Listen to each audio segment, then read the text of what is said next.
I wanted to talk a little bit today about a programme that I saw on television this morning when I was eating my cheesy eggs. Cheesy eggs, what's not to love? Eggs and cheese. Anyway, it was about an immigrant family. It was about housing. It's a programme about social housing and housing standards or something like that. I can't remember. And it was this family, and they remained anonymous, and probably best for them, really, once I get into the story why. But the house they were in, I've never seen anything like it. I mean, utterly appalling, this property, provided by the council, and they were complaining about how damp it was, right? So, he has no work permit, no permit to work, and gets no benefits from the government. So, it doesn't say why. I'm presuming he's either an illegal immigrant, was here on a work visa and it's now run out, that kind of thing, something like that. There's something, he's got no work permit, and he was obviously foreign. But they are housed by the government because they have a son who is in school, so they have the council have a legal obligation to find a house for them, but give them no money. So this house was appalling. Never seen anything like it. You know, and that must be reality. That can't be the one-off worst council house ever. This must be quite normal. Awful thing. No central heating, so they were talking about how they were spending £80 a week on electricity keys, burning up these, these fan heaters that you would use for a caravan or something, or maybe occasional bit of heat. I mean, they're really expensive to run and don't really give out any lasting heat whatsoever because the house had no central heating. Where they were getting the money from must be illegal earnings, so it's just as well they kept anonymous, or the immigration team would be like a SWAT team. They'd be in there getting them, sending them home. I wanted to talk about these electricity cards a little bit because it just all came into my head, and I remember as a kid we had them. We had, my mum still does have actually, a meter, an electricity key. I don't know if she's got a gas key. I think she must have. I don't know if you get gas keys, I presume so. Now, they're only poor people. People on low incomes are the only people that have these. I mean, on the surface, it's quite a good way of budgeting. Anyone should be able to get it. It's about how I want to pay my bill as a consumer, as a customer. I would choose to pay in advance. So I would like a little key card, and I'll pay up what I use as I use it, pay per use, right? But I suppose it's but the electricity and gas come at a higher rate because of that, because the gas company actually think they're doing you a favour by installing one of these meters. I'm not doing anyone a favour. I'm paying for it. You're not doing me a favour. You know, I mean, the way people are treated, the whole kind of the way that customers are treated is wrong in this country. The gas company aren't doing me no favour by giving me gas because I'm paying for it and paying through the nose for it. I should not then be penalised because I want to pay in advance for it. That's my choice. And as a consumer, I should be given it. Customer's always right. However, it's much more expensive. I actually remember as a kid we had like a box behind the TV when I was really young, and you had to put money in it.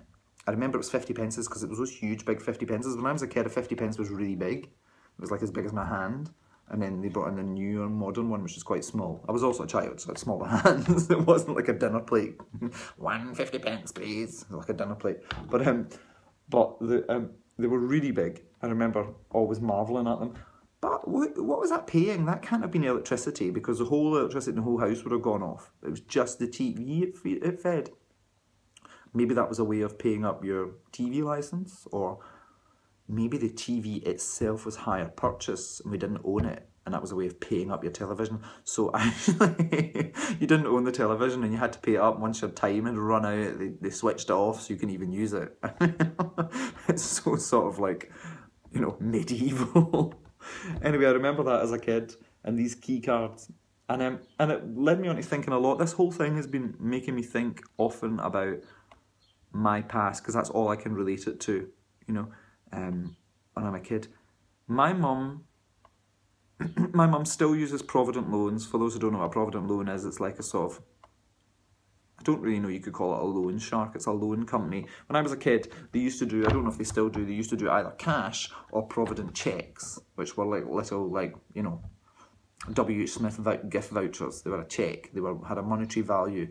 Now, what would make you choose the check over the cash? The check must have come at a lower percentage APR or something, you know, pay back. So basically the premise is, if I borrow £100 from Provident, I pay back 150. You pay back half again of what you owe. So 500 becomes 750. You know, it's logical, it's easy enough, and it gets broken down into weekly payments. You know, I think it's like £3 a week per 100 or something like that. I don't know, for 15 years. I don't know. I mean, it's quite small repayments, but it's forever. The checks, because you could only use them in a limited sort of few places, must have come at a lower percentage APR, because why else would you want them? You could just take the cash. Or maybe it was to stop people spending them. Maybe that was why. Maybe it was like a choice, because quite often people on low income, suddenly you get a bit of cash in your pocket, you go and splash it down the pub, you know, or you go and, don't know, use it at the bookies. You can't use checks in the pub or the bookies. They basically are only redeemable against clothing. You couldn't even use them in supermarkets and things like that or anything. Not that we would have gone to a supermarket, we didn't have one close, but you could only go to, like, you know, clothing shops in town, like department stores that took these checks. And it was a terrible stigma. I felt there was a stigma attached to it. I've always been quite a sensitive person. I was very sensitive as a kid. I'm very sensitive to people's reactions to me. I suppose another way of putting it is perceptive.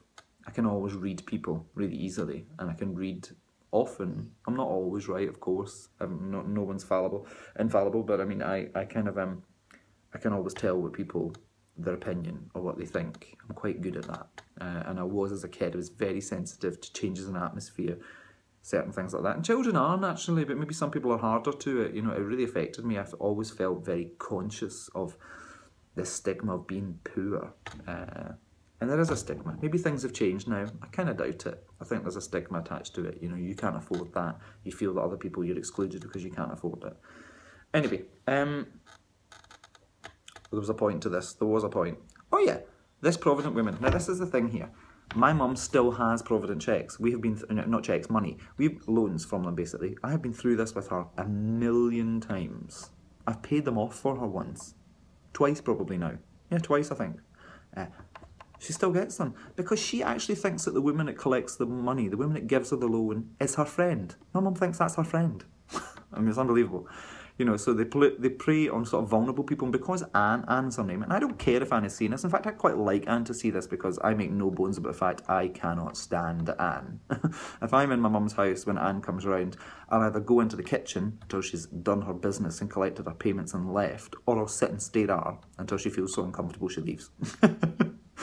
But I don't give her the time of day, because I have got no respect for that. She is earning money out of poor and vulnerable people. Yeah, she needs to earn a living too, I get it, you know, but I'll go into why I can't stand her so much. So my mum phoned me up and she says, oh, Anne was round today getting the payments, because basically Anne stitched up my whole family.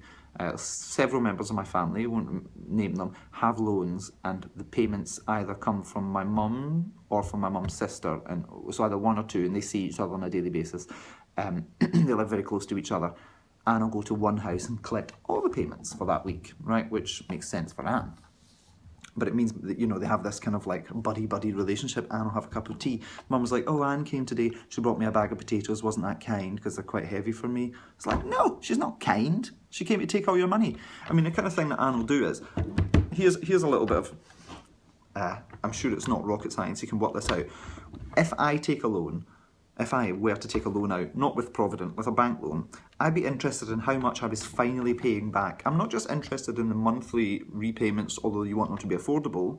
You also want to see how much you're paying back, because of course the less you're paying, the longer you're paying it for, it means the greater amount you pay at the end. It stands to sense, it's just basic maths.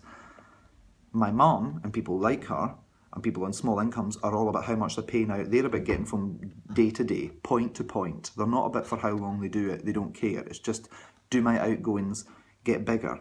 You know, so I get £500 for Anne, but my payments to Anne are only the same as they've always been, £10 a week. I can afford £10 a week and I've got £300 in cash. Great.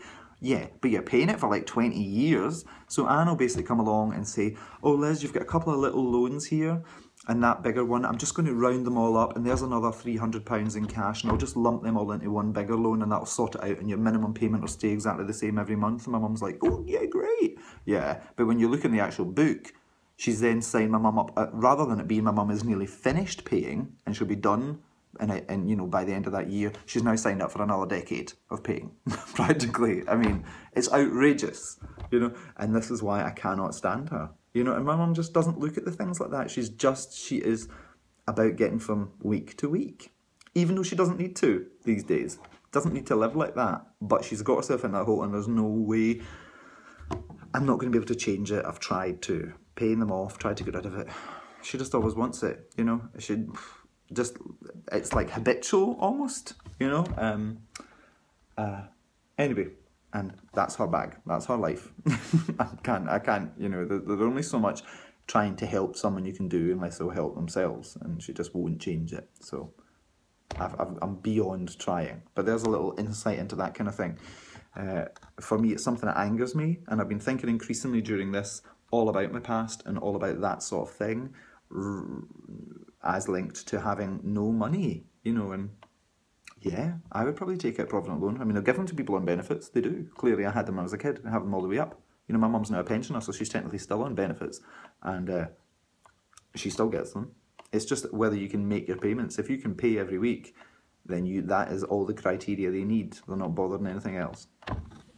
And they try to make it like a personal thing, and it's like, I'm trusting you to do that. You're not trusting me. You're taking my money. You're providing a service, and you're taking loads of my money, you know? So don't pretend you're my friend, because you're not. Yeah, sorry. It really gets on my nerves, that kind of thing. It really annoys me. How gullible people can be. Don't be gullible. So maybe it's about believing what you want to believe. You know, it's not about being gullible. You actually know the person's not your friend, but you just believe it because you want to believe it, because it just makes things seem better than the reality. You know, you're being used by that person. You know, Anne rocks up in her big 4x4, sort of, you know, a 4-wheel drive Mercedes thing. You know, and there's my mother in her council house, but Anne's her friend. Whatever. Yeah, so anyway, I'm getting to the end of this, but I will admit, yesterday I was this close to jacking the whole thing in, because I was feeling rubbish, and I just thought, I'm just going to put a blog up. I'm going to put up and say, do not give me any more money. I'm done. I'm done with this. It's making me ill. And I can't say for sure it is this diet that's made me ill. It probably isn't. I probably was just getting ill anyway. It's like I've been quite busy, and I've allowed myself downtime, and that is like giving your body permission to just go, you know. But I feel much, much better today and much more positive. It's probably because the end is in sight. And that's something that someone who's living like this day to day doesn't have. They don't have an end in sight. There's no change. It's just the monotony of it. And you're just expected to accept it. And maybe if you've known nothing else, or you've had this for years and years and years, it becomes more bearable. But for me, because it's such a stark difference to my normal life, it actually is. I'm counting down the hours, practically. However, I've raised a decent sum of money so far, and I'll probably raise more. I'm sure I'll hit my target by the end of the week through people's generosity. I'm probably going to give some myself, to be honest, even though I've given of my body. Giving of my body makes me sound like a prostitute, hardly. I don't think we'd be earning much there. But I've probably donated some money myself. The money that I've saved on my shopping, I think I will guesstimate how much that is, and I'll give that at the end, because I would have spent it anyway. Yeah, so the rant over for today. It's not so much about the food, it's just about thinking about how things affect people. Yeah, it's been really interesting for me. This is what I wanted it to do. It's made me think a lot more about my past and actually accept. I don't try and tart up the past. The past was what it was. You know, it was pretty hard at times. Yeah. And it's been good for me to actually revisit that and not pretend. There has been times in the past where I pretended my past was a lot nicer than it was, because I was maybe embarrassed, or I felt like telling the truth would embarrass my mother. It's not going to embarrass anyone. It's just what it was. You know, you can't really point finger at blame. Yeah, I mean, you can see how it all went wrong, but it happened. So there's no point in doing that, I don't think. Yeah. So anyway, but it's done. This has done for me what I hoped it would. It's made me more appreciative of where I am, and given me more sense of how I got here and why I make the choices I make now.